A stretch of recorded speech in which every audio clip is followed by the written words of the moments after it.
हम house wife की ज़िम्मेदारी होती है कि कम से कम खर्चे में अपने घर को किस तरह मैनेज कर सकें, क्योंकि बच्चों का स्कूल भी होता है, घर के खर्चे भी होते हैं, ग्रॉसरी भी होती है। तो मैं आज आपको बताती हूँ कि 8 से 10 हज़ार में 15 दिन की ग्रॉसरी, सब्ज़ी और किचन को मैं किस तरीके से, खाने नाश्ते को किस तरीके से मैनेज करती हूँ।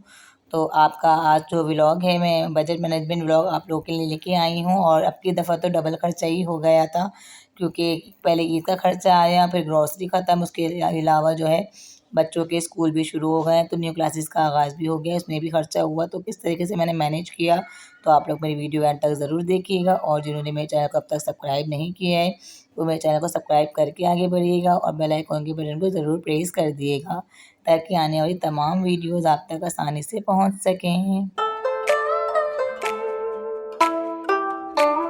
बिस्मिल्लाहिर्रहमानिर्रहीम। अल्लाहुम्मा सल्ली अला मुहम्मद व आले मोहम्मद व अज्जिल फ़रजहुम। अस्सलामु अलैकुम व्यूअर्स, कैसे हैं आप सब लोग? उम्मीद करती हूँ आप सब लोग अपने घरों में खुश होंगे, खुशहाल होंगे।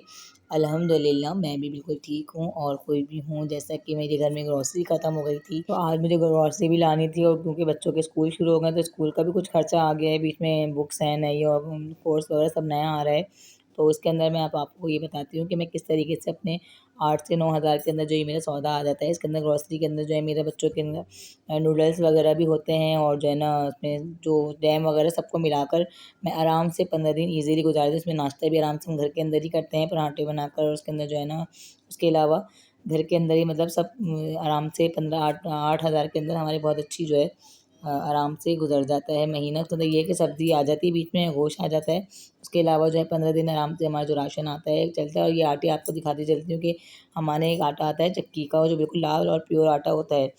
मगर आजकल जो है ना उससे बहुत ज़्यादा बच्चे, काली रोटी बन रही थी तो बच्चे शौक से नहीं खा रहे थे, तो फिर मैंने हस्बैंड से कहा आप जो है ना एक आटा की बोरी भी ले लीजिए, फाइन आटे की, ताकि फिर जो है ना मैं उसको मिला लूँगी।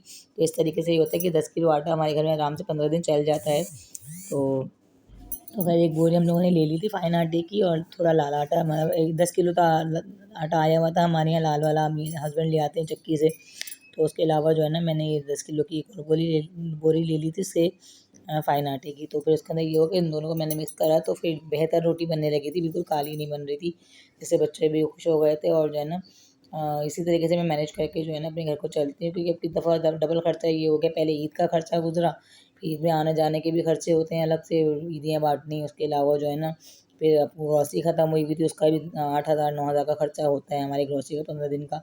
15 दिन के अंदर की ग्रॉसरी जो है मेरी 8 हज़ार 9 हज़ार तक की आती है। इसके अंदर हर चीज़ होती है, बच्चों का भी सामान होता है, उसके अलावा घर का भी दाल चावल वगैरह सब चीज़ें होती हैं मौजूद।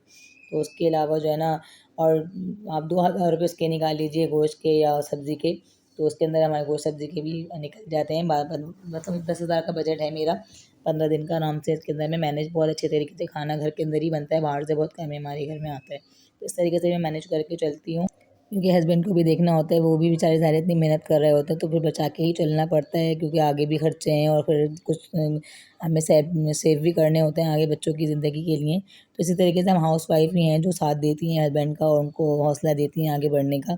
अगर हमें उनको हर वक़्त बाहर से खाने मंगवाएँ और हर वक़्त घर के लिए अंदर ना उसको कुछ नज़र ही ना आए पका हुआ, तो ज़ाहिर है उनका फिर दिल टूटता है, और फिर बोलते हैं हम इतनी मेहनत भी कर रहे हैं, तो फिर कोई फ़ायदा नहीं है ना इस तरीके से। तो खैर मैं कोशिश करती हूँ कि मैं ज़्यादा से ज़्यादा घर के अंदर ही पकाऊँ, घर के अंदर ही हर चीज़ का इंतज़ाम करके दूँ, और सुबह में उनको खाना बना के ही देती हूँ कि वो बाहर से कम ही खाएँ। कोशिश करती हूँ कि सुबह वो लेके ही जाएँ, ताकि बाहर का खाना वैसे महँगा भी होता है और अनहेल्दी भी होता है। अक्सर तो उनका पेट भी ख़राब हो जाता है बाहर के खाने से। तो मैं कोशिश करती हूँ कि हस्बैंड को सुबह में अपने घर में ही पराठे हों, रोटी हो या रात का सालन जो भी कुछ हो पैक करके देती हूँ। तो इस तरीके से मैं मैनेज करके अपने घर को जो है ना चलती हूँ।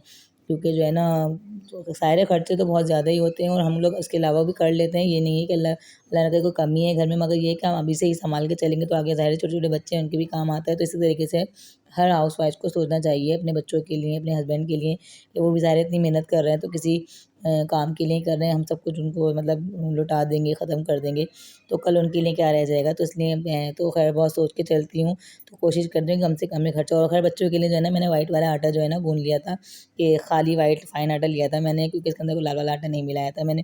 तो मैंने कहा आज ये बड़े मज़े के ना पराठे बनेंगे क्रिस्पी-क्रिस्पी।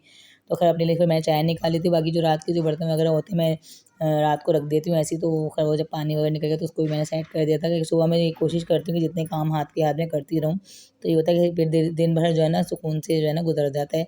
और मैं सुबह में जो है ना अपने सारे काम को मैनेज कर लेती हूँ, चाहे उसके अंदर हमारे सिंक के बर्तन हो, चाहे हमारे घर का काम हो, सफाई सुथराई हो, तो मैं सुबह में ही देख लेती हूँ। अब आजकल तो बच्चे घर में हैं तो बहुत मुश्किल ही हो पा रहा है काम वगैरह, तो ये बच्चे हर थोड़ी देर में ज़ाहिर है फैला देते हैं, समेट भी लेते हैं, फैला भी देते हैं। तो मैं इस तरीके से खैर अभी चल रही हूँ, कल से इंशाल्लाह बच्चों के शुरू हो जाएँगे स्कूल, तो फिर ये होगा कि बच्चे फिर अलग से एक रूटीन हो जाएगी मेरी, तो वो भी इंशाल्लाह आप लोगों से शेयर करूँगी कि वो स्कूल के बाद वाली जो रूटीन होती है, उसकी तो बात ही अलग होती है। तो खैर बजट में तो ये है कि खैर 10,000 की ग्रॉसरी ही नहीं आती, उसके अलावा जो है बच्चों के स्कूल की फ़ीसें भी हैं और ट्यूशन की हैं, मदरसे की फ़ीस है, उसके अलावा बिल हैं, बिल बहुत ज़्यादा आते हैं। बिजली का बिल हमारे घर में 6 से 7,000 तक का तो आता ही आता है, क्योंकि फ्रिज है, पंखे हैं, ऊपर भी नीचे भी चलते हैं। तो इस वजह से है, तो गर्मी शुरू हो गई तो और ज़्यादा बिल आएगा। और मैंने साथ-साथ जो है ना छोले भी भिगो दिए थे हाथ के आज, क्योंकि सुबह की रूटीन आप लोगों से शेयर कर रही हूँ।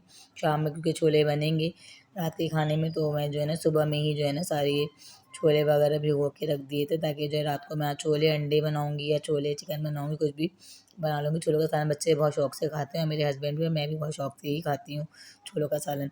तो खैर मैंने छोले भी हाथ के हाथ भिगो दिए थे। खैर मैं आपको बजट की यही बात बता रही थी, उसके अलावा भी बहुत से खर्चे हैं। उसके अलावा हमारे घर में पानी भी जो है 6,000 का टैंकर, डबल टैंकर डलता है, तो 6,000 के मीठे पानी का टैंकर है हमारे यहाँ।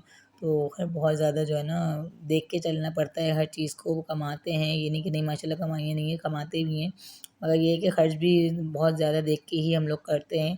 हर चीज़ पे हर वक़्त नहीं पैसा बहाते हैं, तो बहुत ज़रूरी होता है। ज़ाहिर है बिल्कुल अल्लाह ना करे बीच में किसी को कोई बच्चा बीमार पड़ जाता है, तो उसके लिए भी हमें सेविंग करनी होती है। हम सेव करके ही रखते हैं पैसे को ज़्यादा से ज़्यादा। कोशिश करते हैं कि कम से कम जितना हो सके उसको हम जो है ना अपने बजट को लेके चलते हैं। बाकी आप लोग मुझे कमेंट में ज़रूर बताइएगा कि कौन-कौन जो है बजट को लेके चलता है, किस तरीके से आप लोग का बजट है। तो अच्छा लगता है आप लोग के कमेंट आते हैं, और आप लोग को मेरी वीडियो जो कुछ भी पसंद आएगा तो ज़रूर आगे शेयर किया करें और पूरी वॉच किया करें, आप लोगों से गुज़ारिश है। बाकी गैस की बात हो रही है, तो गैस का तो ये हाल है कि जो टाइमिंग उन लोगों ने गैस की दी हुई है ना हम लोगों को, उस टाइम पे भी गैस आ नहीं रही है। अगर उन्होंने कहा हुआ है कि सुबह 9 बजे 10 बजे तक गैस आएगी, तो 10 बजे से पहले ही गैस चली जाती है सुबह में अक्सर। तो खैर अभी मैं जो है ना सुबह के आपको टाइम की वीडियो दिखा रही हूँ, जिस टाइम मैंने मतलब सुबह 7 बजे 8 बजे हमारे हस्बैंड जाते हैं, उसके बाद मैं खड़ी हो गई थी आटा वगैरह गूँथने के लिए कि बच्चे उठेंगे तो उनके लिए नाश्ता बना दूँगी। बच्चे भी सो रहे थे, उठे हुए नहीं थे, आप लोग को दिख रहा होगा, वीडियो में नज़र भी नहीं आ रहे। तो खैर जब ये मैंने आटा वगैरह गूँथा था, तो इस टाइम जो है ना गैस आ रही थी, तो मैं बनाने जब खड़ी हुई हूँ तो गैस जा चुकी थी। ये हाल है गैस का, मतलब 8:30-9 बजे के टाइम की बात बता रही हूँ। इस टाइम भी हमारे घर में गैस नहीं थी, हालाँकि टाइमिंग है कि 12 बजे गैस जाएगी। तो खैर शुक्र है सिलेंडर मैंने भरवा लिया था, तो सिलेंडर पे मैंने नाश्ता बनाया, चाय खौल चुकी थी हमारी और फिर गैस जा चुकी थी चाय खौलने के बाद। तो खैर ये हाल है, आपकी तरफ बताइएगा कि आपकी तरफ क्या है टाइम गैस का? क्योंकि यहाँ पे टाइम वाली भी नहीं दे रहे हैं ना, दिन में भी अब ये बंद कर देंगे तो एक दिन में 2 बजे थोड़ी देर के लिए देंगे, 2 बजे 3 बजे के टाइम, फिर चली जाएगी, फिर शाम में 6 बजे के टाइम आएगी जब शाम का खाना बनेगा। तो ये हाल है। खैर मैं जैम भी लाई थी बच्चों के लिए, तो खैर बच्चों ने जो है ना जैम पराठा बहुत शौक से खा लेते हैं। फिर अगर जैम होता है तो सालन वगैरह कुछ भी नहीं माँगते हैं। तो चाय से और जो है ना जैम से पराठे शौक से खाते हैं बच्चे, तो मैं सादे पराठे ही बना दी थी, क्योंकि जो है ना हैवी हो जाते हैं जैम के साथ जो है ना परत वाले पराठे जो होते हैं। तो खैर बच्चे व्हाइट वाला आटा देख के जो बहुत खुश हो गए थे पराठे जब इनके बन रहे थे, तो बहुत शौक से इन लोगों ने खाए थे। बाकी आप लोग को मेरी वीडियो ज़रा भी पसंद आएगा तो ज़रूर लाइक शेयर सब्सक्राइब किया करें, फैमिली एंड फ्रेंड में ज़रूर शेयर किया करें, और कमेंट में आके मुझे ज़रूर बताइएगा कि आप लोग किस तरीके से मैनेजमेंट करती हैं, क्या आप लोग की भी यही रूटीन है जो मेरी है। और खैर मैंने अपने लिए अंडा फ्राई किया था। बाकी आप मिलते हैं नेक्स्ट वीडियो में किसी नए टॉपिक के साथ। जब तक के लिए फातिमा ज़हरा व्लॉग को इजाज़त दे दीजिए। अपना बहुत ख़्याल रखिएगा और मुझे दुआ में ज़रूर याद रखिएगा। अल्लाह हाफ़िज़।